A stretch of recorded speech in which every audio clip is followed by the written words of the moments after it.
This is the Mile High Fi podcast with Carl Jensen and Doug Cunnington.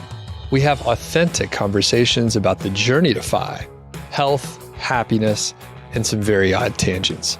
We interview Fi experts, side hustlers, people on their way to Fi, and those who have reached the other side. Join us every week, and if you want the show notes and links and all that other stuff, head over to milehighfi.com. Hey, what's going on? Welcome to the Mile High Fi podcast. My name's Doug Cunnington, and today Carl is out. He recently was doing some research with Yale. I don't know if you guys are aware of that.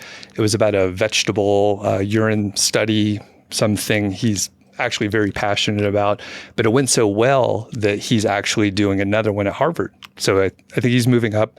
I'm not so big on the Ivy League thing, but I think Harvard might be better than Yale. So congrats to Carl, but he's not here today. So I'm going solo, but I'm interviewing some friends of mine. Darren and Jolene are avid hikers, international travelers, and they retired early, but it wasn't even on their radar. So this is one of those cases of accidental fire, but not like flames. That actually sounds kind of dangerous. So we'll talk about how they found Fi and why they retired early. We'll go into the details of downsizing, international travel, healthcare, and South Dakota residency. They live off the 4% rule and don't plan on working anymore. And if I understand it right, they're overshooting their projections and they need to spend more money, which sounds like a kind of a silly problem, but I think I understand what they're talking about. So welcome to the show. How are you guys doing today? Good. Wonderful. Thanks for having us, Doug. And we met a few years ago at a CampFI, and like many of the CampFIs, like a lot of people hit it off, and you guys are great. I've seen you a few times since then, and you've been doing some pretty cool stuff. Now, before we get into the Fi journey and all the details here, can you give us a quick intro, each of you, just like what you did in your previous career, and then we probably won't ever reference that again because that's way less interesting. Yeah, so my name is Jolene, and I call myself a corporate dropout, class of 2020. Both Darren and I studied agronomy in college, and that's how we met. I worked for 3 different agriculture companies from 1999 until 2020. All right. Yeah, like Jolene said, we met in school and both followed our careers. It took us a couple of different places around the country.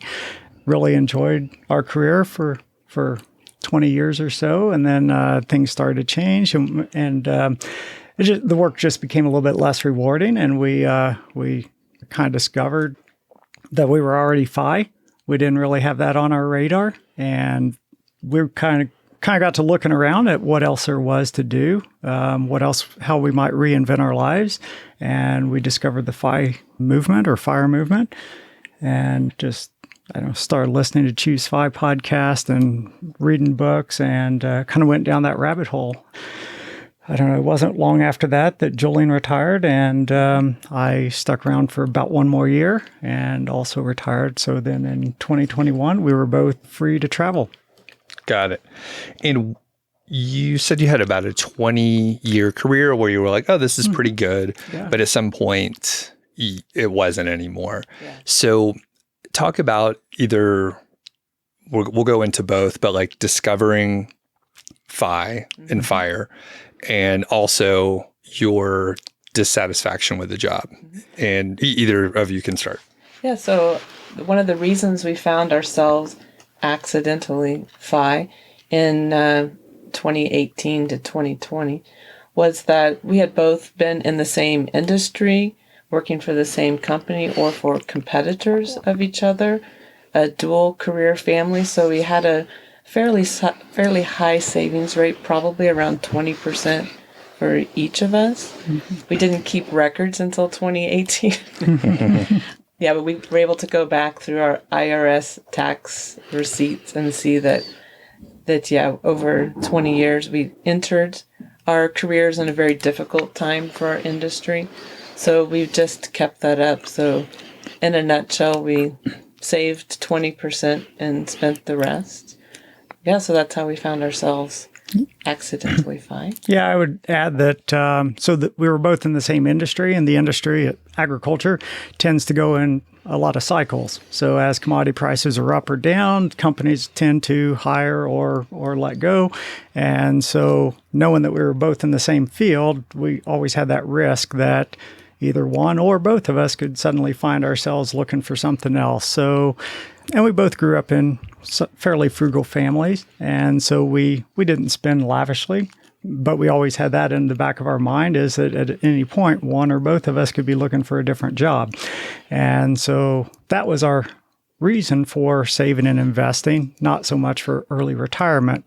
So then when we got to the point where our industry was, again, going through some contraction and we kind of discovered the FIRE movement, we really reevaluated where we were financially. And we made the decision to really simplify our lives. So we had a large house and all the stuff to fill that. We took the opportunity during COVID to eliminate about 75% of that stuff and really kind of minimize our lifestyle. Mm-hmm. We went from 2 vehicles to 1, from a big house to no house. For about 9 months, we were fully nomadic. And then we've since purchased a small house that serves as a home base when we're not out exploring the world. Okay. There's so much to get into here. Yeah. All right. So I didn't forget anything, and we probably won't be able to cover everything. So quick follow-up question. So did you guys have a high income, would you say? Yes. Yeah. Yeah. Okay. So high income, you saved 20%, which is probably significant. Yeah. Do you have kids? Nope. No kids. Okay. Which probably also helped us. Okay. So good to know. So 20% isn't crazy, and you guys worked for 20 years. Yep. It sounds like, we'll get into this, but it sounds like you always invested and were like, okay, save for a rainy day, even at the very beginning. But you did have some like lifestyle creep in that you probably continued saving 20% as your income went up, 2 cars, probably fancier, blah, blah, blah. Okay. Yeah, we were always mindful when we moved several times for our careers, and that also helped us on the income side. And then when I think we've owned 3 homes during our working years, we were mindful to make sure that the mortgage was such that if only one of us had a position, that we'd be covered. So.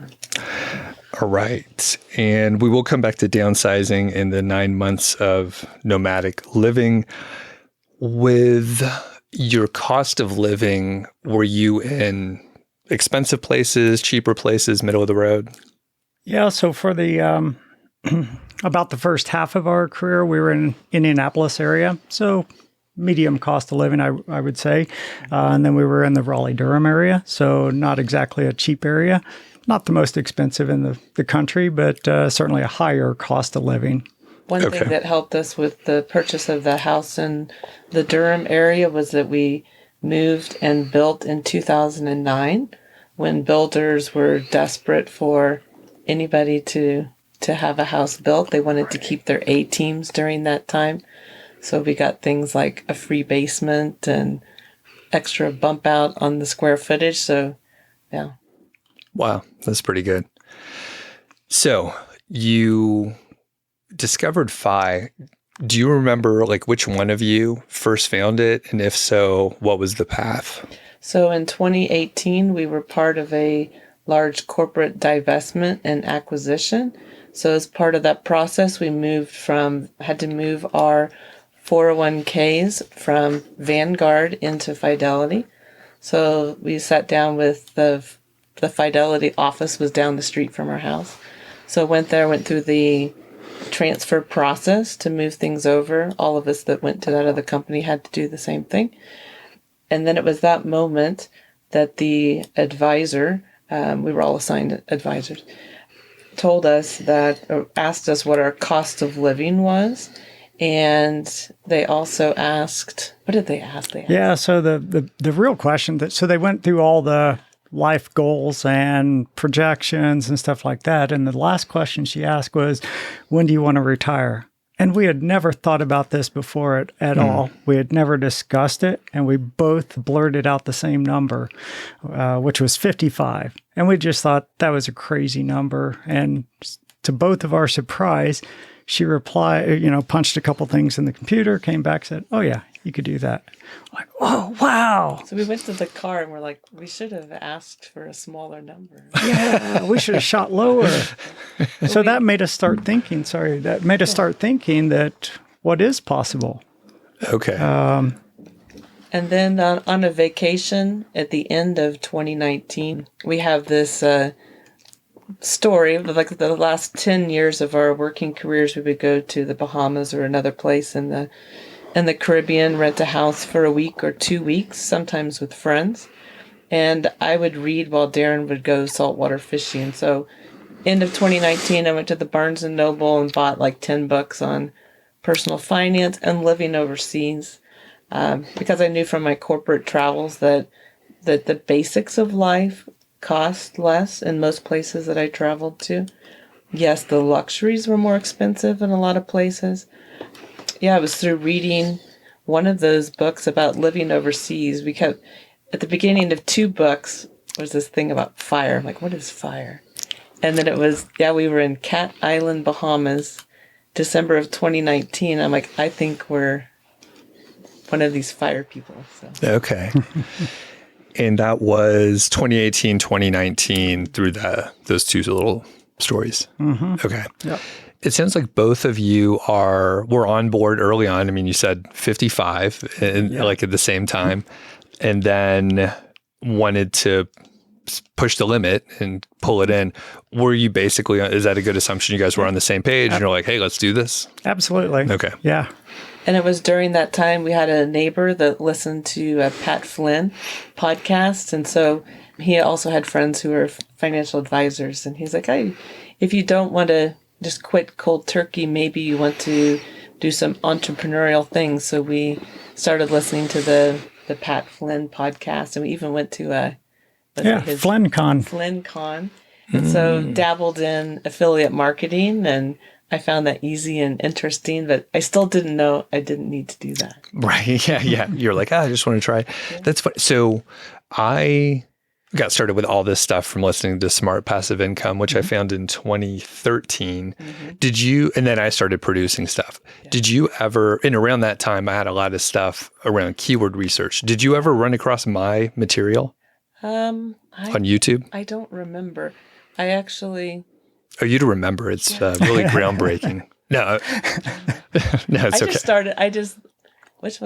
I listened to the Authority Hackers. Okay. Yeah, I know those guys. A couple months and bought their basic program, and then I didn't really consume any more content, so I wasn't looking. You were just moving. Okay. Yeah. Got it. Okay. Very good. When did you discover that you were financially independent and you could retire? Yeah, I think it was around that, just after that vacation in Bahamas where Jolene had read so much about it. And we came back from that with a lot of energy and ambition to really dig into it. And up until that point, we had never really tracked our spending either. So, we immediately signed up for Personal Capital, which is now Empower, to figure out what was our cost of living at that point. We purchased the NewRetirement software and started running our own scenarios. Yeah, so it was right. We just went all in to try to figure out our own numbers. We also had another neighbor that was working for a financial institution and good driveway beer drinking buddy. And he's like, hey, give me your numbers. I'll run your scenarios as well. So between our fidelity advisor, us running our own numbers, and our friend across the street, we made the conclusion that, this was all doable and we could start our exit plan. Okay. And I know this is very interesting. Are you guys, because I know you're passionate about travel and hiking. Can we stick on this for just a few more minutes? Sure. Okay. Because a lot of people are in either potentially a similar situation or they're probably a couple years behind. So this is very interesting. Okay.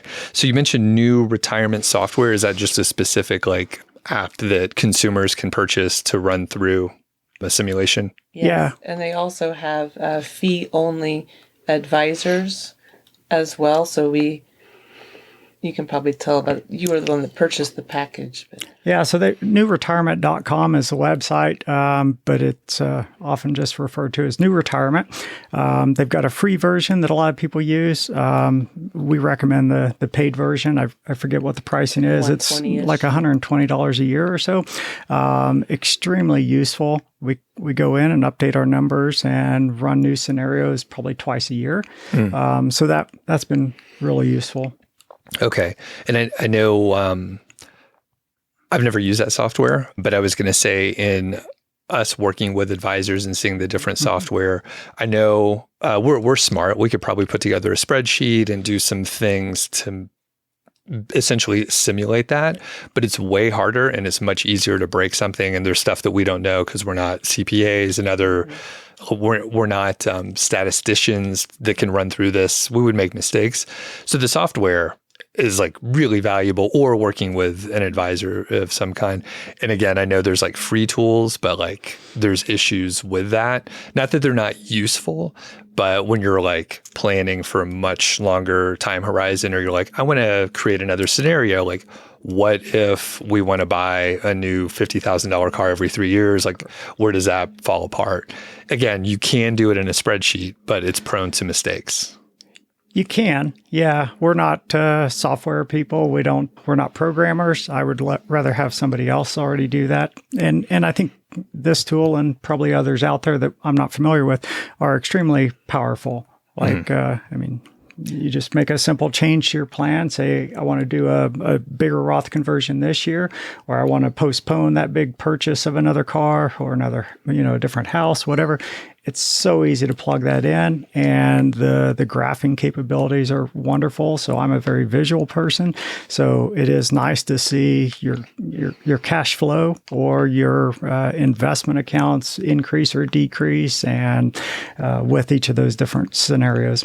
What was also very telling for us when we got the software and we started using it, and we had one session with one of their advisors, is kind of like the Nectarine model that some folks might be familiar with, is that our high savings rate was in our 401ks and a little bit in Roths from our 20s when our income was lower.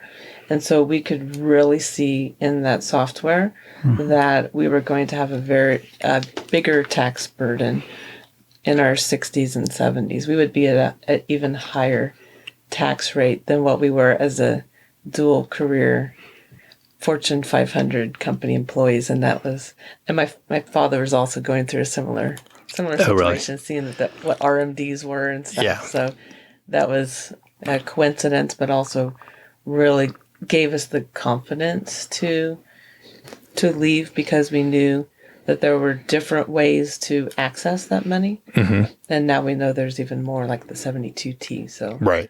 Okay. Again, you give me too much. All right. So we will come back to that too. So pretty quick question and answer for this. So you ran the simulation, you did it on your own, you had other advisors, you had qualified people. You're like, we are good. When was that? And then how long was it for you to quit, Jolene? Because you were the first off in 2020. When was it? It was January. So January 2nd, we came back from our vacation. We had Netflix, and it was really strange. We didn't watch it that much, but we just turned it on because it was cold outside, and we saw this Playing with Fire movie. Okay. And that really accelerated, like meeting with advisor, et cetera. So that was January of 2020. I called my supervisor on April 1st of 2020 and essentially said, this is not a April Fool's Day joke. I'm done. I hung around for 2 more months because I had an employee retiring on May 31st of 2020. And also, by having an employee that was retiring, I got full access as a manager to all the information that I needed about my own offboarding and what potential benefits that I would be missing out on, which at this new company was not that much. But the previous company, there were more significant and interesting golden handcuffs. Not with this new employer. So So Gotcha. I spent those last 2 months like looking through and making sure everything Okay. was fine on my severance. All right. So just 3-4 months. Yeah. So, okay. And then you were the next year. Yeah. So during COVID, like, everything was crazy, but we were in the process of downsizing. We sold our house very shortly after Jolene made that call and decision. The day after, that's not a good retirement plan. That's your first day of retirement. Just to sell a house. Sell a house. The agent calls you at 7 a.m. and says you have a cash offer. Yeah. So in that time, we moved down to the coast and, enjoyed COVID at the beach. And I was working remotely and kind of waiting around for some subsequent incentives that typically pay, most corporate short-term or long-term incentives pay out around the first of the year. So stuck around until those were in the bank. And then similarly, I made that same call. Okay, cool. So fairly quick. And it sounds like because you were working from home, like it was a little, you weren't like on a plane every week or something more stressful. So not during COVID. Prior to that, though, we were both traveling a pretty significant amount. At times, we were both 50 to 75% of the time traveling somewhere else. Okay. And jumping back one more time, you didn't track your expenses in the past. Was it challenging? I mean, you used an app right away, but was it challenging in any way to track the expenses? No, not at all. Once we signed up for Personal Capital, like I say, now it's Empower, but no, that was extremely easy. Okay. Yeah, we had just never done it. Okay. We were living comfortably off of our incomes. The bank accounts were steady. So we just didn't feel the urge to go through the extra effort to track it. So yeah, it wasn't until we actually wanted to put some eyes on it that we signed up for it, but it was extremely easy. Okay. One thing that was also helpful with having NewRetirement, we found after we put things in Empower, our biggest expense was taxes, by far. And we did make a lot of modifications to our lifestyle at the beginning. But it's kind of like Bill Yount says, like he didn't have to. Like when he went through his downsizing story and relocation story, by taking away some of that tax burden, the lifestyle didn't need to change. Like I think we overcorrected on our lifestyle. So. All right. Any other surprises with the expenses? Not too much. One thing that did stand out that, like I say, until we had started using tracking software to look at our expenses, we didn't realize how much we were paying Fidelity for managing those accounts. And we got that pretty early. I think we're like 6 or 9 months of having assets under management, and like, whoa, next to taxes, like that's got to go too. All right. So as we're probably wrapping up this section here, although there's so much to go to. So you guys were investing 20% for 20 years or so. It sounds like most of it was in a 401k, a little bit Roth in the beginning when you were below the limit and you could contribute to that. So when Elizabeth and I hit some point, I think it was about 10 years ago, 2013, 2014, we started tracking and we were like, I don't want to work until I'm 55 or 59 and a half. So we pretty much stopped contributing to 401ks and started doing a post-tax brokerage. We were ignorant of the different strategies basically, but in the long run, it's just like full flexibility, no hoops to jump through. Sure, from a tax perspective, it's not optimized, but from a flexibility perspective, it definitely is. So where were you guys at? Can you talk about like the percent of net worth in different buckets, and we'll go from there? Going back to prior to us pulling the trigger to retire, we were just socking away as much as we could in 401k, maxing out Roth, but that was pretty limited. A little bit in brokerage account, but not really much. And then the equity in our house. So that was about it. And so I guess percentages, I think we had about 90% of our investable assets in pre-tax, so 401ks, about 10%, a little less than 10% in Roth and brokerage. and then equity in the house. So we had, I would say, limited flexibility compared to what you and Elizabeth have done. Part of our downsizing, though, selling that house in Durham, provided us a nice buffer in our brokerage account, which is what we're primarily living off of now. But yeah, coming back to what Jolene said earlier, we looked out and saw, how much that 401k was growing and potential RMDs down the road, and looking at how can we tap into that during the next 10 years. So prior to us, either of us reaching 59 and a half. Yeah, but we were very heavy 401k and Roth and not much in liquid assets. And for people that don't know RMD, can you explain the concept? Yeah, so it's required minimum distribution. So the IRS or the government says, once you hit a certain age, you have to start taking it out. They don't really care that you're taking out, but they want their taxes owed on that tax-deferred income that you had. And so for us, that's 72 and a half, I believe. I don't know. It changed recently. Yeah, so. It's 20-some years from now. Mm-hmm. But if you leave that money sitting there and it continues to grow, at some point you will have to take it out and pay taxes on it. So there's ways to tap into that sooner through Roth conversion or 72T distributions. Of which we're doing both. We're doing both of those to access those funds earlier. Okay.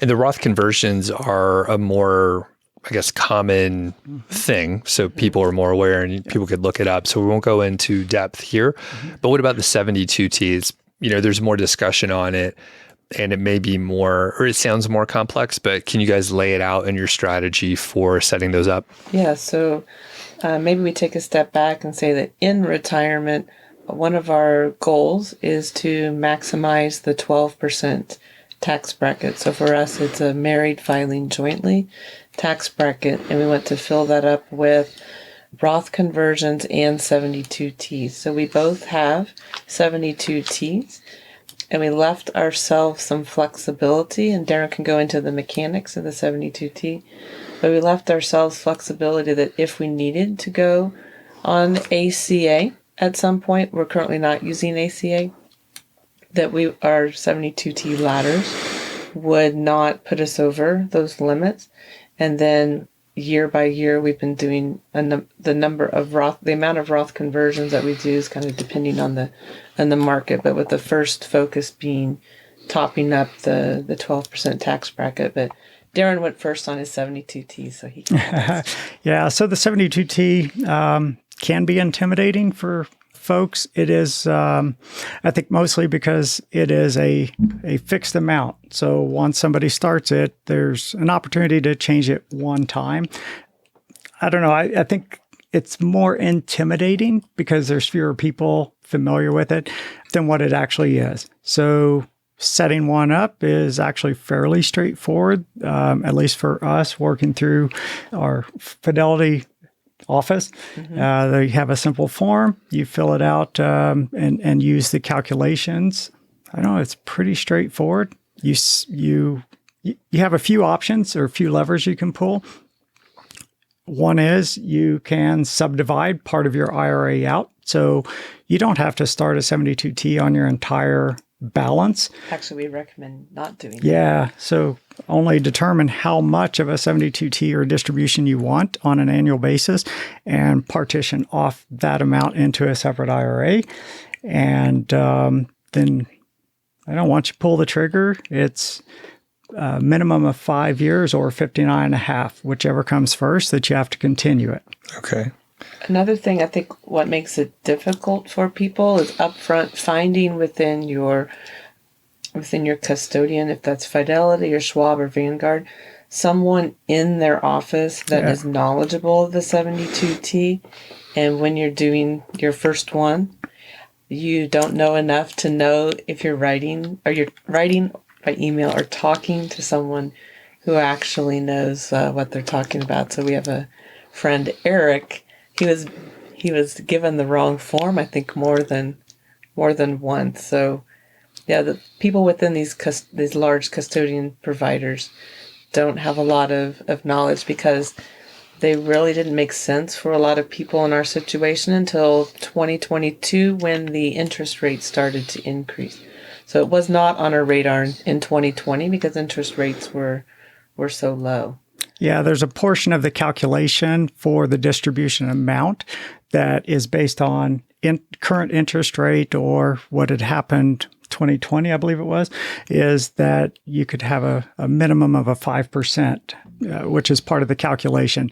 What bottom line is that made it much more attractive. So you didn't have to have as much tied up into an IRA to get the amount of distribution that you might want.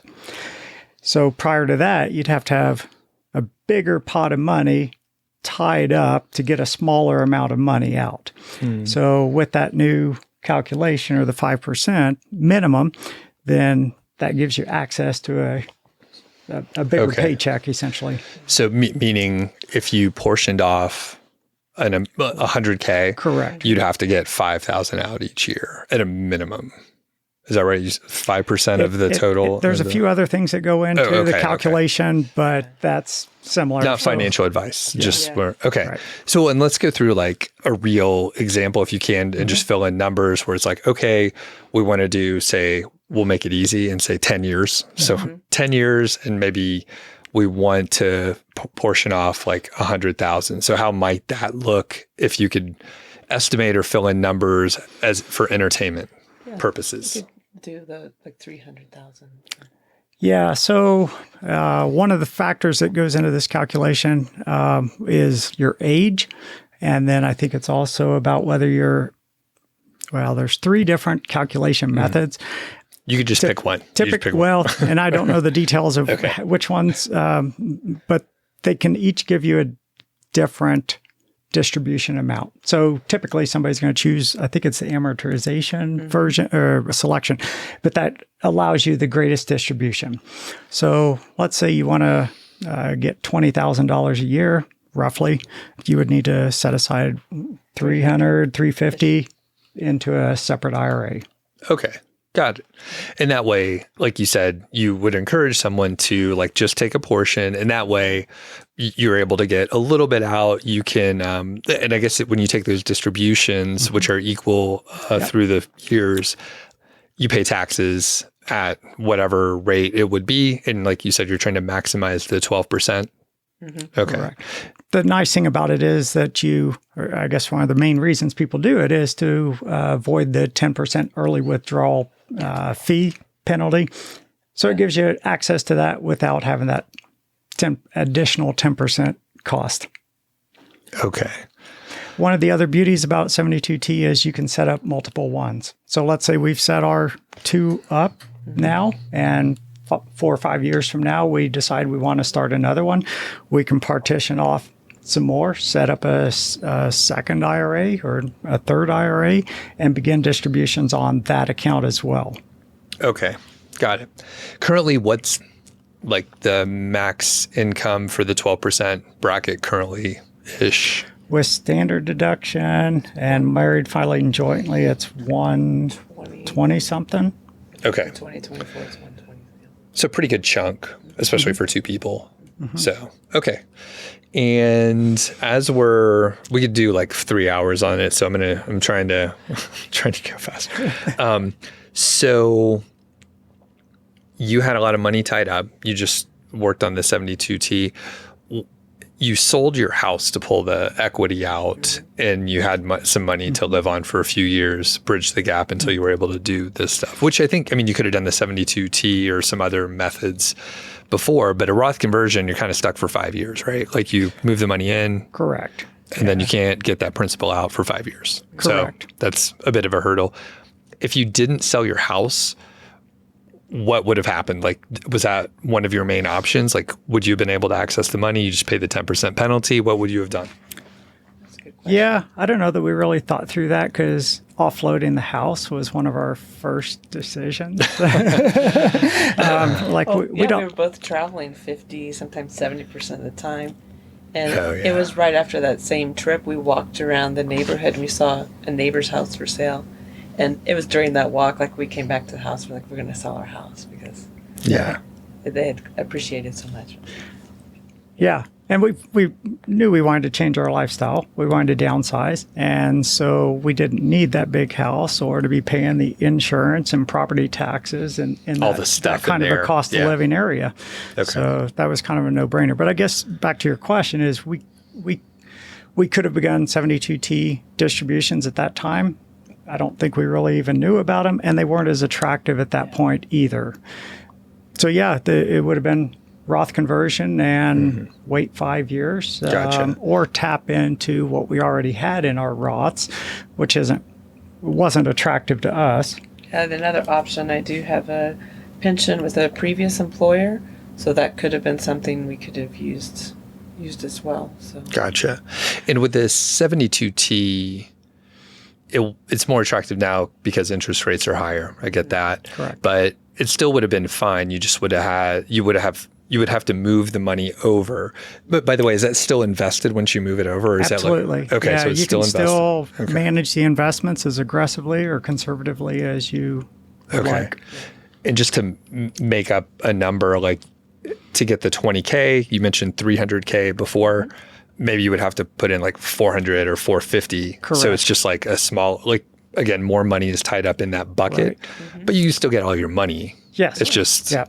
a lower percentage. Seems like a dumb rule. Like it's arbitrary, right? yeah. It doesn't even matter. It's like you're paying the taxes on it. So who gives a shit? Yeah. I don't understand why it's completely arbitrary. I don't Or there know. must be some rule, but I don't know the or reason history for of the it, rule. but yeah. Okay, as we wrap up sort of the FI portion, then I promise we'll talk about travel.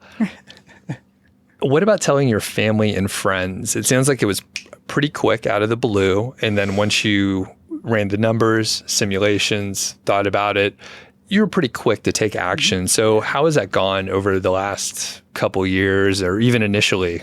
Yeah, so my parents are in northeast Kansas, and they were part of the Back to the Land movement in the 1970s, so hippie adjacent. I think my dad said something to the effect of way to stick it to the man. Maybe those exact words. It was in that vein. So. Oh, he's like, I raised you right. Huh? Yeah. Okay.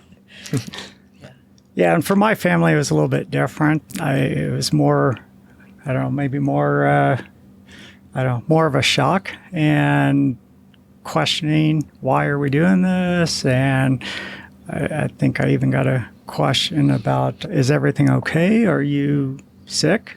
Because You know, your it's- father did pass away fairly early. Yeah, but it was just kind of out of the blue, like you say. So I think it came as more of a shock to people, you know, because this isn't normal. You go to school, you have a great career, and most people wait around till 60, 62, 65, longer to retire. So it is very different than the normal script. I think for me, one of my challenges was leaving during the lockdown of COVID. So I really didn't get to say goodbye to a lot of people that worked for me, because I'd worked with these people for 10 years. And since we were with the same employer at the time, I had to be more sleuthy about it. So I gave some spiel, like I was going to go into affiliate marketing or something. Yeah, so because I wanted to make sure that my leaving wouldn't inhibit a potential severance for him. Oh, I see. So yeah, 2020 was a great time to leave and fade into the bushes, like the famous Homer Simpson.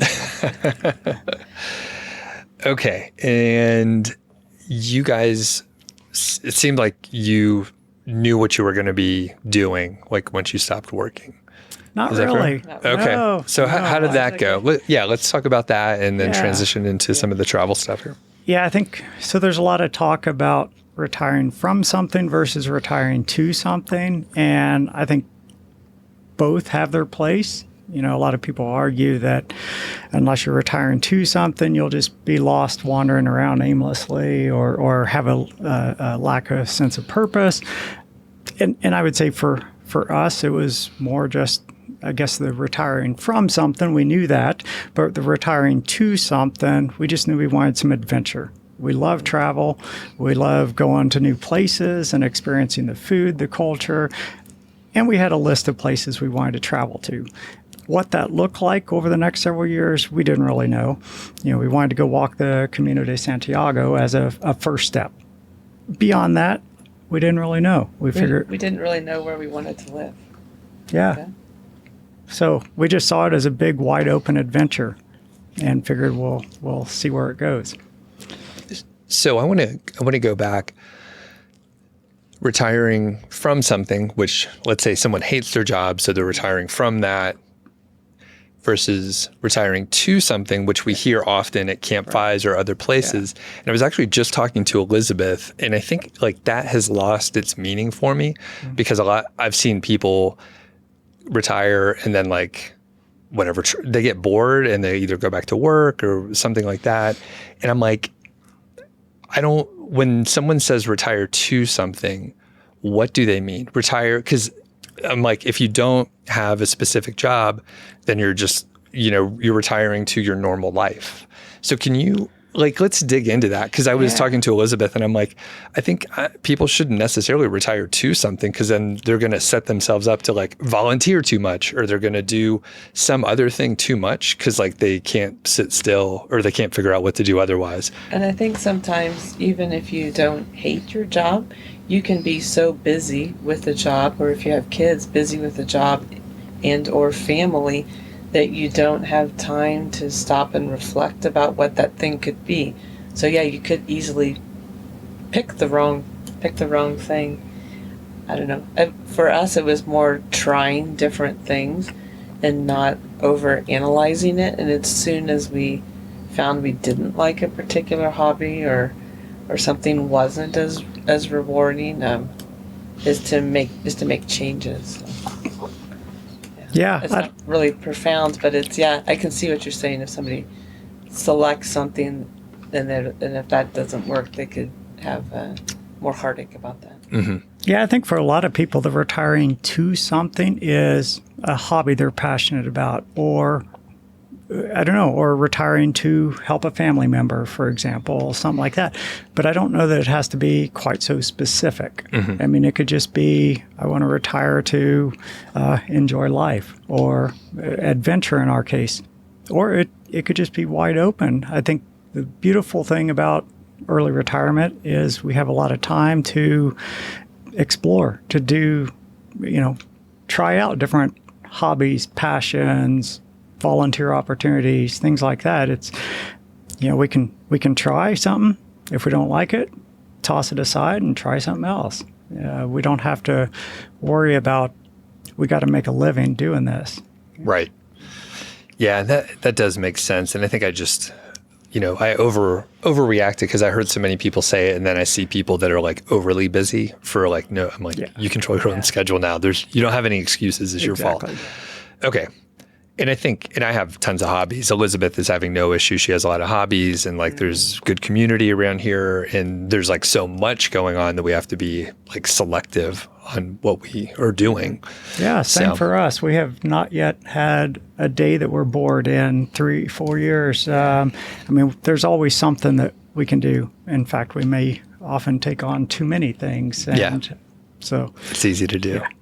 Okay, so where have you traveled to? You like adventure. It sounds like you have done some international travel, but what was it like in the first, 6 months or whatever? Yeah, so our first long trip in early retirement was 3 or 4 months after Darren quit. We had a property that we were renting, and we let that lease go and went to Santiago, to northern Spain, and walked the Camino de Santiago. That was about 40 days. Mm-hmm. And then we spent a couple weeks in the Algarve at that time, because we had also that's when we started consuming FI content, and we had heard of people moving to Portugal and about the golden visa, etc. So that was our first big trip, and it was during that trip that we were like, we don't want to stop. Like, why? We kept like 1 bedroom, 1 studio apartment worth of stuff in storage, and we're like, why did we store all that stuff? What did we do for our second trip? That's a great question. I don't know. The last 4 years have kind of been a whirlwind. I don't know. So we've traveled a lot in Europe, Caribbean a bit, Panama, Vieques, Puerto Rico, And in Azores. In all these places, we've met up with other early retired people through a group called Go With Less that was founded by a couple from this area. And other people that don't know anything about financial independence, but who are. Yeah, so in general, I mean, we like warmer weather. So we like saltwater, islands, fishing, things like that. So we spent a fair amount of time in the Southern Caribbean. But yeah, I spent a month in the Azores, a month in Madeira. So those are all Portuguese islands.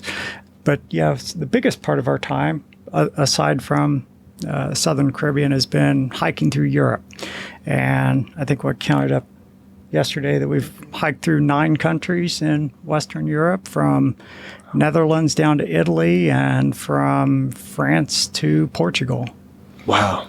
So our longest trip was walking from Hoek van Holland on the North Sea of the Netherlands to Asti, Italy. And that was 70 days to do that.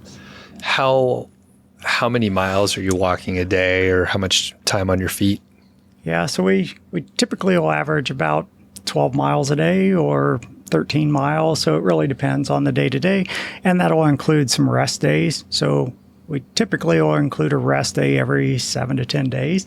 But it really depends on the region or what the cities are that we're going through. So at times we may go 2 weeks without a rest day because there's really not a place we want to stop. And then we may spend 3 or 4 days in a location. Yeah, but in total, I guess in our hiking, we've done about 2,500 miles over the last 3 years. Mm-hmm. And what keeps us returning to Europe for hiking is that we're not tent campers. I think we went tent camping once, maybe right before we got married or right after we got married. We didn't like it. So we're able to travel with 48-liter backpacks. So that's like the largest size you can get on an overhead bin in most aircraft. Sometimes we have to check it on these smaller regional flights. But yeah, we have everything with us. Packs weigh about 18 and then 20 pounds with water. But we like that there's a lot of marked trails and there's lodging typically every 5 to 25 kilometers. Wow, that is so nice. You're essentially like slack packing from village to village. And in these villages, it just depends. Some of them are quite small, 20 people. Mediums, like 1,500 people. The accommodations that are available in each village or city are different. You can be sleeping in, like what we sleep in at CampFI is fairly typical of what you'll find along these routes. But there's 4-star hotels and convents where things are very basic. Yeah, I think one of the things that keeps us coming back to Europe or going back to Europe for these hikes is, I mean, the history is amazing. I mean, we're walking on stones that the Romans laid, or seeing churches from 1,000 years ago, and so forth. So the history is just extremely rich, and we love food. We love experiencing all the different cuisines. But you meet some amazing people. Like most normal people don't just take a backpack and go walk for 30 days. Yeah. So you just meet some extremely interesting people. Do you have any examples? On our first hike, we met a high-level executive from Microsoft who, very similar story, quit about the same time I did, that he had taken an 18-month leave of absence to donate a kidney to a coworker. And it was I think he had gotten divorced right before that. He had a lot of time for reflection. It was like, after I heal from giving my colleague and coworker of 20-some years my kidney, he sold everything and put his art in his car and parked it at the Seattle airport, and he was out walking the Camino. Yeah. So he was pretty cool. That is crazy. With one kidney. Damn. And I take it's fully flexible. So if you're like, oh, actually, I like this town a little bit more, you're like, oh, why don't we stick around here? And you don't have to make like reservations in advance and you could just kind of play it by ear each day? You can. We're planners. We have all of our reservations before we take off on a hike. But we make them cancelable, because we do have exactly that situation pop up. Okay. Yeah, so we do try to include some flexibility should things change, the weather changes or whatever happens, contingencies in case somebody gets hurt or whatever. But we do have we have plans set. That's it. A plan for a bed. Yeah. Okay. But there are many people out there that have no reservation when they wake up in the morning and they walk as far as they can in the day or want to walk that day, and then they find a room. A lot of people will book just the day or two before. So it's flexible. Okay. And I could see if you booked ahead and then your plans change, then you can cancel, but then you have a cascading impact, and that's kind of a pain in the ass, Exactly. right? Okay. Yeah, another thing we like about the through hiking is it's kind of like the evenings at CampFI, where you will meet people where you're staying that have hiked part of the day with you, or maybe you just see them at the end of the day. And yes, it's more relaxing to hang out in the evening when you know that your next bed is 15 or 25 kilometers away. And the folks that don't book ahead, they're often on the phone in the corner, so they frantically trying to make phone calls for accommodations, and so they miss out on some of the community. But we understand people are doing these hikes for different reasons. Yeah. Okay. And so that means you guys have averaged whatever, like 20 to 30,000 steps a day while you're hiking, pretty much. Even up, yeah, we've probably, when we're hiking, we're probably averaging about 30,000. So yeah, some days we'll even top 40,000 steps in a day, but yeah, 20,000 step would be probably a short day. Okay. And so I think you had asked about the time. So at a minimum, we're usually hiking about 4 hours, and we've gone as long as I think 9 hours on a kind of a rougher day. But usually we're around that 6 hours a day. Okay. Pretty comfortable. And then it allows you to eat lots of food. You can eat and drink just about anything you want and not feel guilty about it. Yeah. Yeah. Any highlight meals or anything like that you both specifically remember? We happened to be in Logroño, Spain, at the beginning of their wine festival, and a couple of years ago, and we just went, tapas bar to tapas bar, and probably one of the most interesting was pig snout. It was actually really delicious. Oh, really? You could see the hairs of the pig's I snout. don't want to see that, but yeah. Is it just braised or something like that? Fried. Okay. Yeah. Well, you can't go wrong. And then in Italy, that was like 3 months ago, we had pickled cow udders. Wow. Yeah. Which, if you've eaten a hot dog, You've probably had it already. had cow udders. So, yeah. But no, there's some amazing food, and probably our favorite route was through southern France. So on the Via Podiensis, which is from Le Puy-en-Velay near Lyon down to Spain. It was just a amazing, hearty meat, potato, vegetable based foods. Not French pretentious or high, a fancy decoration or anything, but just solid, delicious, fresh ingredients. It was amazing. Yeah, it's also some of the warmest and friendliest people were on that route as far as hosts. They have very simple cuisine made from their gardens or from their neighbors' gardens, and yeah, very small villages. You're walking by buildings that are 1,000 years old, and yeah, it's quite rural. So beautiful landscapes. But people often ask us where our favorite place is, and for me, it's southern France. Nice. Well, we do have a sponsor, GhostBed. And before we get to downsizing and the 4% rule, let's talk about sleep. And you mentioned something before about you tried backpacking tent camping, and I don't sleep well. I have camped in the past, and maybe when I was younger, I slept a little bit better, but even when I've like upgraded a mattress and stuff like that, it's still no good.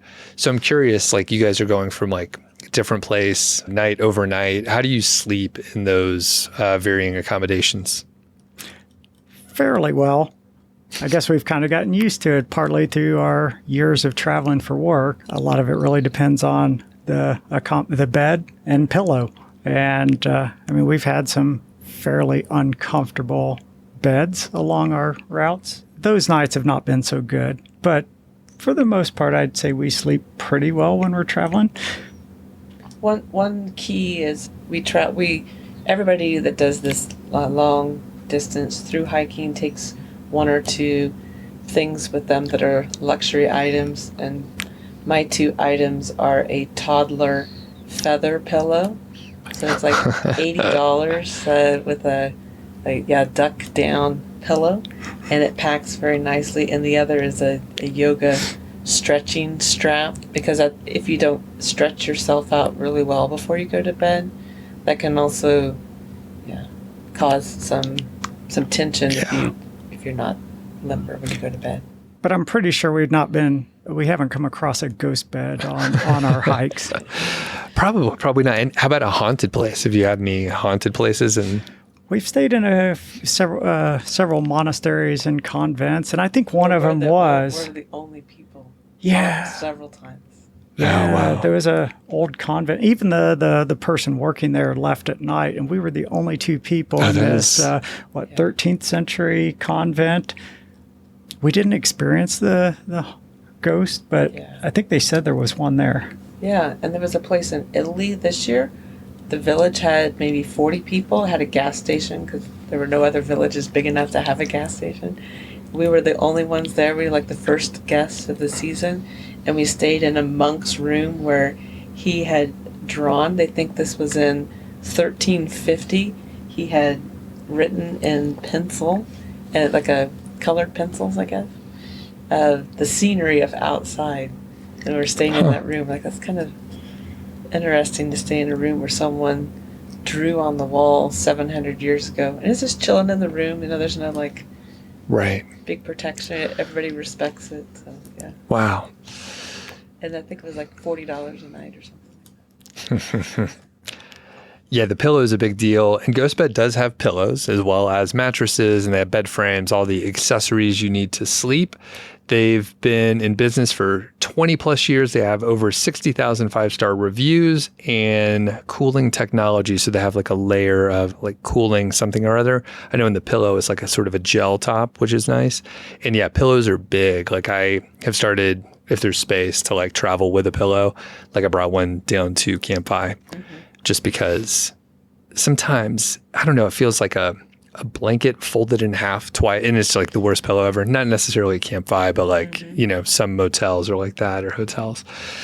So you could save 50% at GhostBed. You can go to ghostbed.com/milehighfi or use milehighfi as the coupon code for 50% off.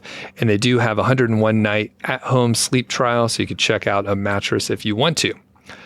Let's move to downsizing, and we're still good on time, but we'll make sure we kind of punch through this. So you had this big house. You guys realized, hey, let's sell it. Let's get on the road. Was it hard downsizing by, I think you said 70%? What were the challenges?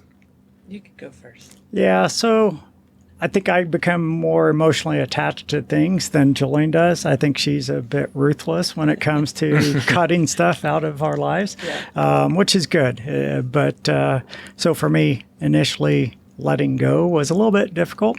But once we got into the process, it was actually really refreshing to see space open up.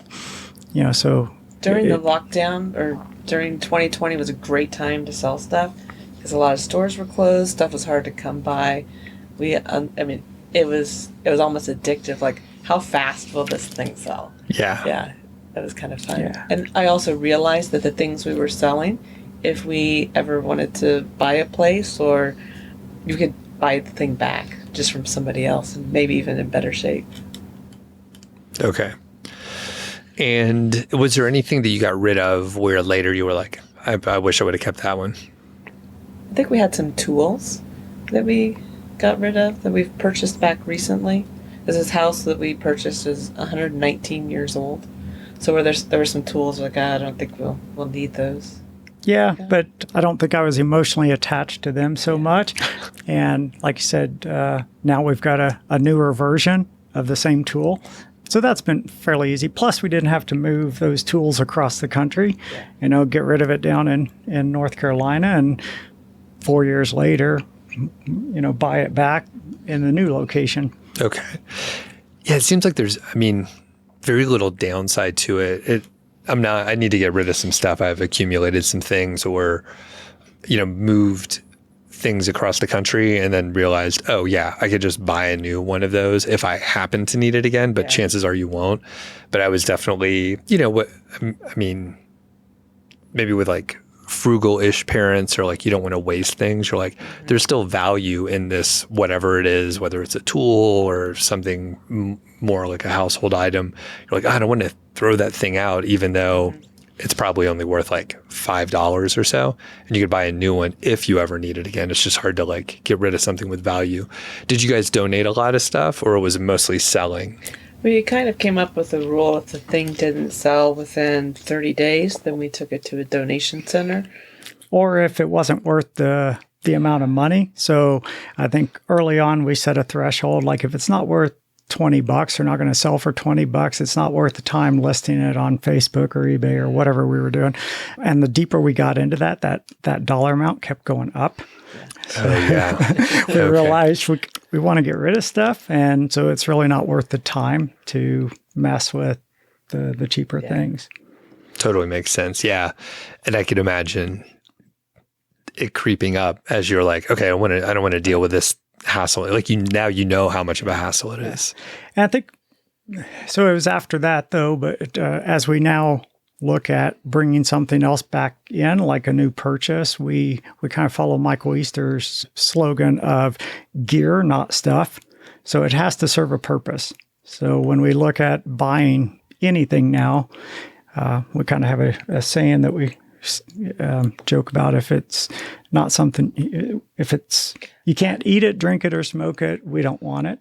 But that's not completely true, because we do buy some tools for home renovations or new hiking gear, whatever. So, but those have to fall under the gear, like it has to serve a purpose in our life. Okay. Or consumable. Yeah. Or consumable. Any other tips on downsizing for people that are thinking, hey, I have too much stuff?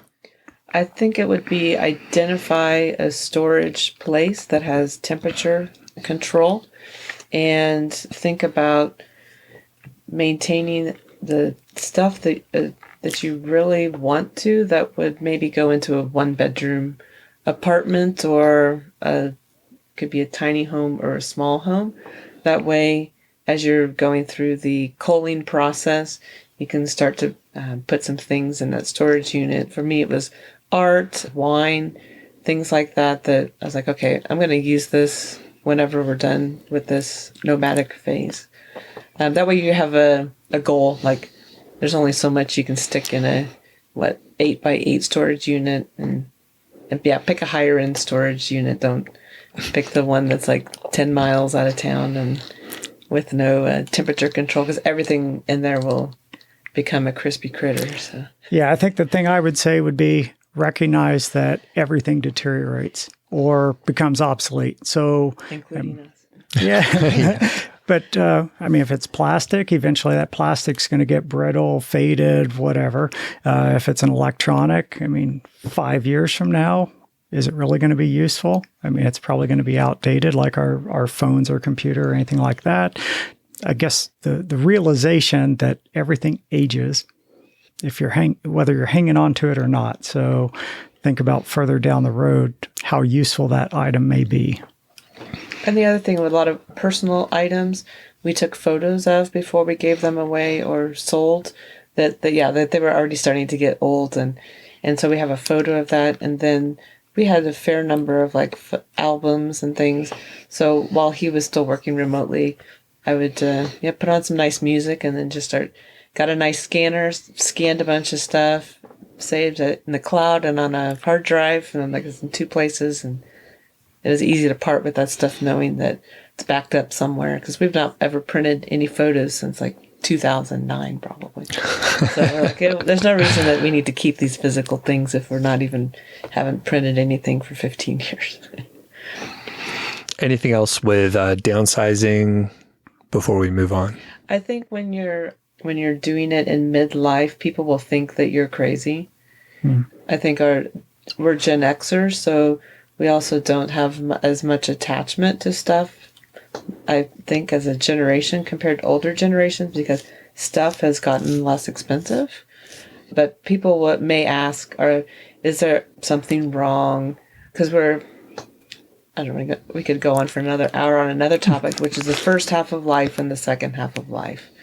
And so if you're entering what I would call like a second half of life mentality, and when you're in your 40s, people might look at you weird, because a lot of people are still on the accumulation phase. And for us, our accumulation is on activities and adventures, which you cannot see. Right. Yeah. Guess you'll look weird. I think the strangest thing that people thought we did was we went from 2 vehicles to 1 vehicle. So it's just because my car was sitting out in the driveway with the gathering bird shit and pine tar. So I was like, I need to sell that thing. Yeah. I've gone back and forth on selling my truck because I don't drive it very much. And I was chatting with our friend Mark Troutman, and he recently sold like an old beater truck. And I was like, yeah, I've thought about it. And after he told me, I was like, yeah, I probably should, because I've thought about it for a couple of years, and I probably could have gotten more like during COVID. But the thing is, it's a V8 truck, which people could haul some stuff with. Yeah. But trucks are so expensive that there's some intrinsic value just to have like a truck that runs, and if I polish it up, it looks decent. It's about 20 years old. So there's some stuff, but like not major. And I think Mark's truck had like a few significant things wrong. And he was like, yeah, the person just wanted to haul their boat or some other thing or whatever, snowmobiles or something like that. So, okay.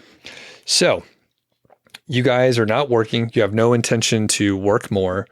You are operating off the 4% rule, which is, some people debate it in one direction or the other, but that doesn't really matter. The biggest thing is you guys are accumulating more. The markets are good right now, and you're in a spot where you're like, we need to probably spend more. RMDs are going to hit, like you're doing everything. You're planning ahead by 15 years or so. But yeah, talk about a little bit of the 4% rule. If there was anything, I guess, challenging, just saying, hey, we trust the 4% rule. We're not going to go in one direction or the other. And then we can move into the other stuff.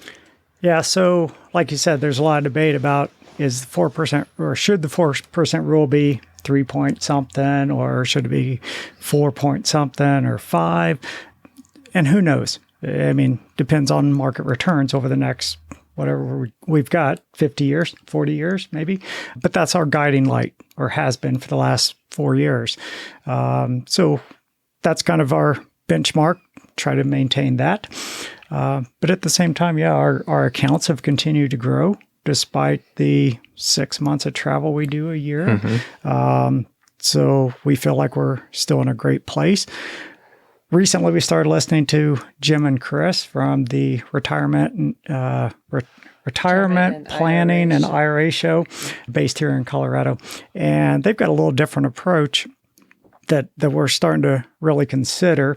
Both Mark Trotman and our friend Kevin have used those guys for their plans, and I think we'll get on their wait list as well. But their approach is basically, in a nutshell, make sure your future self is taken care of. So determine what all of your future costs are, your base living cost, any long-term care needs you might have, additional aging costs, and build in some buffer. And the rest is for fun. So it's fun or experiences. It's spending above your basic needs. Whether you spend that all in the first year or spread it out over the next 40 years. So I think that's the approach we're leaning towards at this point. So redefining, just how we approach it. But I think it will still end up coming back to roughly a 4 to 5% withdrawal rate. because the idea is that we don't want to get to our 70s or 80s and then have a pile of money left and have regrets. So we're looking at like any money left over is life unspent. And I think you had mentioned earlier, Doug, that perhaps a lot of people that listen to the podcast are a year or two before launching, or they've just launched. And so I would say live with the 4% rule your first year or two, just so you get through some of those hurdles of drawing down, either if that's even like drawing down your cash pile or just getting the mechanics set up, and you live with it a little bit, and then you, depending on how the markets are going, you kind of see how that is. And the second part is when you get closer to 50, then things like Social Security, and if you have a pension, those become more real and tangible because they're not out there a ways. So add those into, don't leave them out of your calculation as you cross the 50-year mark. So, yeah. When you started tracking your expenses, you just had a snapshot. Conceivably, you checked it for a quarter or 6 months or whatever to make sure you captured any infrequent costs. Mm-hmm. When you retire, your expenses often change. Mm-hmm. And one thing that I baked into one simulation before we talked to some advisors was like, okay, what if instead of spending, I'll make up numbers, instead of spending like 80K, which we have historically, mm-hmm. what if we spend 125 and like do a bunch of shit and like for the first 5 years and go from there? But for you guys, like you did a couple, like you downsized, but you also like changed your lifestyle, which basically resets everything. And the reality is like, we don't know what our expenses are going to be in like 5 or 10 years, even if we can run through the simulations. I think that's one of the flaws when people argue about the 4% rule, because like there's too many assumptions for you to, I mean, we can't predict the weather. Like, it's just a fucking guess. Oh, yeah. So it's like, it gets you in the right ballpark. So how did you guys change your expenses knowing it was going to be completely different? Yeah. So I think, we changed quite a lot. But going into early retirement, this new lifestyle, we really didn't know what it would cost. I mean, you think about what a vacation used to cost when we were working. It's like, well, that's X thousands of dollars, and we want to travel half the year or even full time at the time we were doing this. Like, wow, that's going to be a lot. But we knew that slow traveling would cost a lot less, right? So you can rent, most places we go, you can rent a house, house, apartment, whatever, for a month for usually the cost of a week. And so we knew if we slowed it down, it would cost less than what we had experienced in the past. What that was going to cost us, we really didn't know. We kind of had a guess. So I think I kind of, metaphorically held my breath for the first year until we got a full year's worth of travel under our belt and we could see what it cost. And like, well, okay, that wasn't so bad. I think even going into the second year, Jolene was extremely comfortable. I was still a little bit hesitant. I was like, okay, well, was that just a 1-year blip? And then the market started to go down. Right. And then the market's going down. And we're like, oh no. But I'm like, yes, this is when we want to do those Roth conversion things these people do. Yeah, it was an opportunity. But I'd say it took me a full 2 years of travel and our new lifestyle to get comfortable with what our spend would be. And now it's been about the same for 3 years running. Okay. Was it more or less than what you were spending in the last couple of years, like in the big house? And it's less by, I don't know, 40% less than what. That's crazy. Yeah. 40% less, and you're doing like awesome stuff constantly. Yeah. I think one expense that changed a lot is we were eating out a lot because we were traveling for our company jobs. So we got more fit. Yeah, we cooked most of our meals in, especially when we're in the U.S. We eat out more when we're traveling in Europe or in the Caribbean.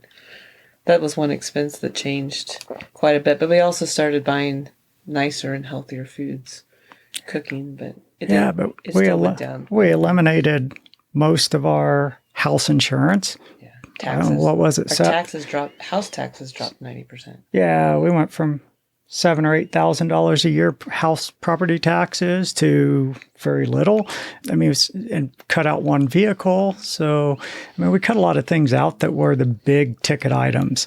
Our health insurance mostly stayed the same because both of us being at the same employer, they had a policy that if couples were at an employer, you paid the individual rate. So our premiums haven't changed too much in the past 4 years.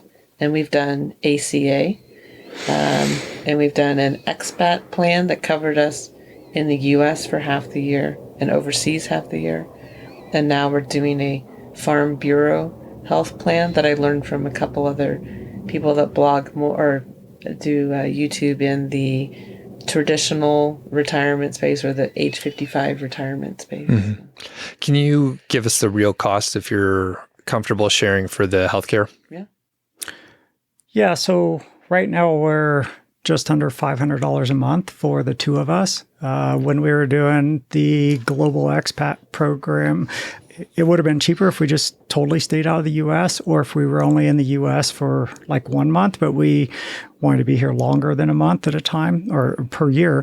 And so I think we were spending $600 something a month for those plans. Yeah, and those also included repatriation from like helicopter rescue or something. Yeah, because it was still, COVID was still a bigger thing then. So, yeah, we had to look more. We looked more into that or carefully considered that. So you're only paying $500 for both of you Correct. now. So we're paying like $8 something. So we'll talk about it later, but just for the real cost for people. Yeah. Okay. Oh, anything? Well, I was just going to say when we first retired and gave up our jobs, we did do ACA for a bit. If we were to purchase that same insurance off the marketplace, it was a little over $1,000. Okay, makes sense. What, $1,100 or $1,200? And then, of course, ACA subsidy helped with that. Okay, got it. And we're not getting any subsidy at this point. One last thing on the healthcare piece. One thing we've learned fairly recently by being back in the U.S. a little bit more, there's a program called MD Save that folks can check out. So if you're on a high deductible healthcare plan, which is what we have, that let's say if you need an annual mammogram or your colonoscopy, you can get the code from your provider and then shop various providers in your area and check if that provider is in your health plan. But you can save hundreds of dollars by having the same service done at one of many local health facilities. So that's one thing that, because we're on the high deductible plan, we don't have plans to, we've had significant medical expenses, but we haven't both ever blown past our deductibles in 1 year. So that's one way to manage expenses on a high deductible plan, even if you're still employed and are using a high deductible. And even aside from MD Save, you can also get a cash discount. So if you just know that you're going to end up paying it, you can approach your healthcare provider and just say, hey, well, if I'm going to be paying for this, can you give me a cash discount? And many of them will. So we don't have dental or vision insurance because we found providers that provide a cash discount. Okay. Very good. And making sure we're covering everything that I claimed that we were going to cover in the beginning. And we wrap up, again, we could talk, but we did mention the South Dakota residency. Can you explain what that is, why, what the advantages are? There's several states that have no state income tax. 3 of them make it are probably the easiest for setting up your domicile, that being South Dakota, Texas, and Florida. And this is really more applicable maybe to the RVing crowd, people who buy an RV and travel the country or the continent. But it also works if you're nomadic or semi-nomadic with a backpack or a suitcase. And for us, we consider ourselves semi-nomadic. So we have a home base in the center of the U.S., but we're there less than half of the year. And so we have the opportunity to set up our domicile wherever we want. South Dakota works really well for that. They make it extremely easy to set up your domicile, get your driver's license there, And so we are technically South Dakota residents. Okay. So that means we pay no state income tax, and by staying outside of the state, that we have a farm and a house in more than 6 months. So we also check with, if you're going to be living in a state in the U.S., check with a tax expert in that area to make sure that that you don't fall into a dual taxation situation. And then another good thing about South Dakota is you only have to go there once every 5 years, or check your driver's license, because depending on what month you're in, you might have to go like once every 4.5 years. Yeah, so you only have to go up there once per year for 24 hours. And it's we do a lot of DIY stuff, but it's very helpful to pay one of these, we use escapees, but one of these companies that are founded by lawyers, and they'll actually talk to you before you pay $1 through, like, have you thought of everything before you commit to making a domicile. So yeah, as DIYers, the two things I recommend people involve other people with is domicile setup and health insurance shopping. And for us, that is an annual evaluation. So kind of like the stories you hear, okay, I retired to something, I get picking health insurance. I encourage people to shop that every year. And so the first year or two, use a broker. I think a lot of people don't realize that the broker doesn't make you don't pay more because you're using the broker system. So they get the affiliate commission. Right. There may be a soft sell for some car insurance or something, but yeah, they're typically very knowledgeable. And if you don't like the first one, find another one. Yeah. I think regarding the setting up a domicile in another state, that works for people who are on the move, RVers or nomads.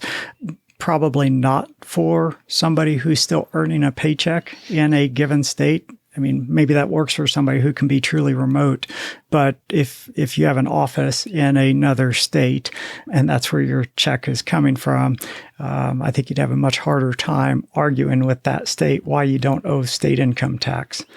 Right. Makes sense. So you just have to move to Rapid City or Sioux Falls or whatever. It's a fine state. Yeah.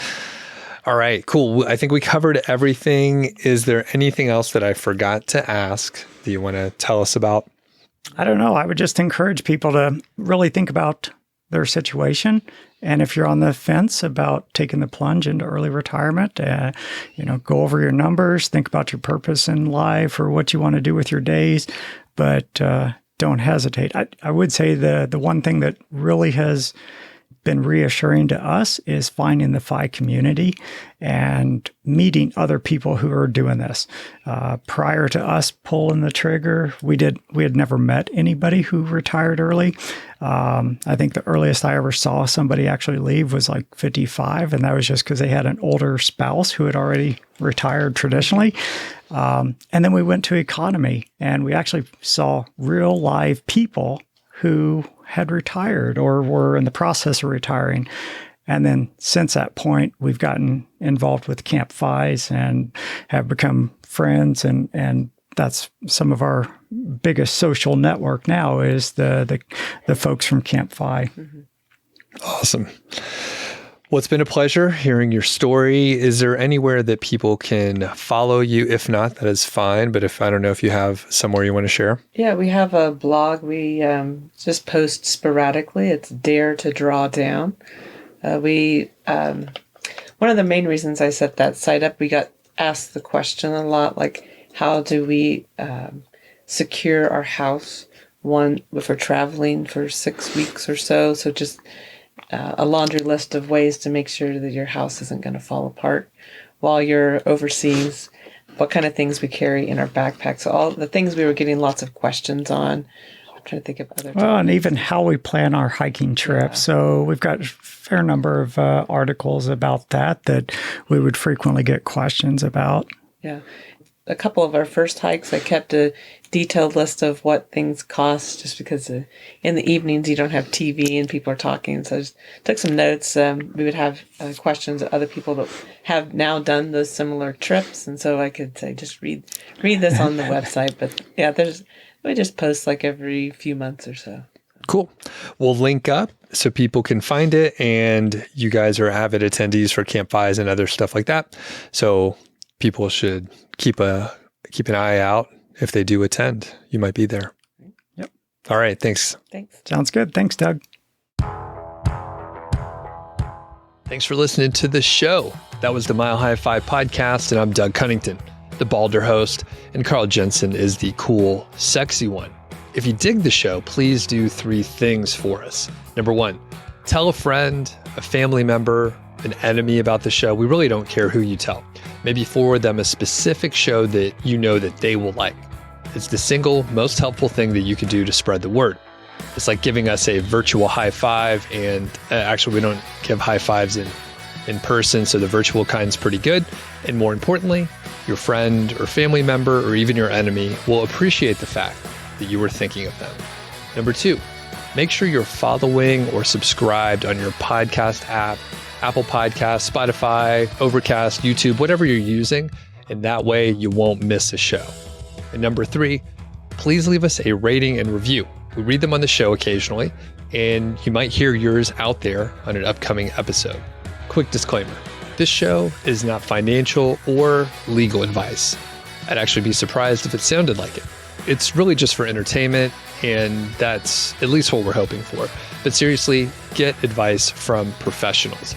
Carl and I are just 2 guys with microphones that sit in my basement and talk. So we'll catch y'all next week.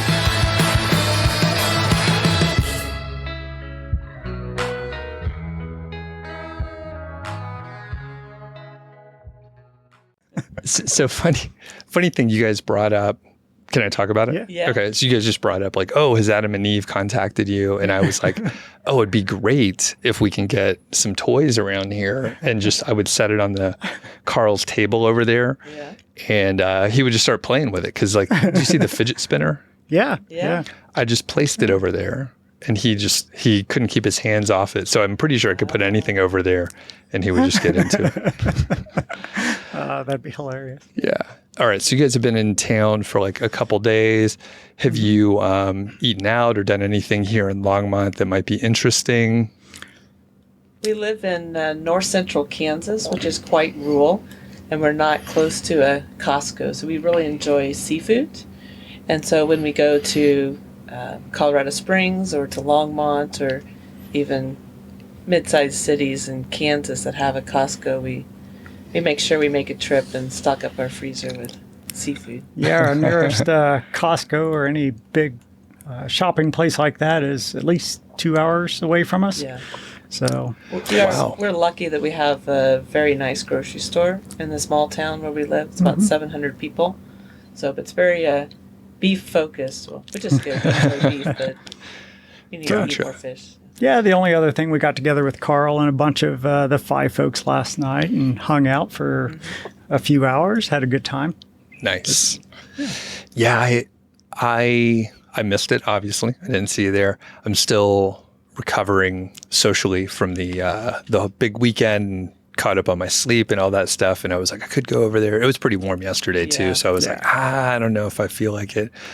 Also, I tend to eat horribly, like on those trips. Yeah.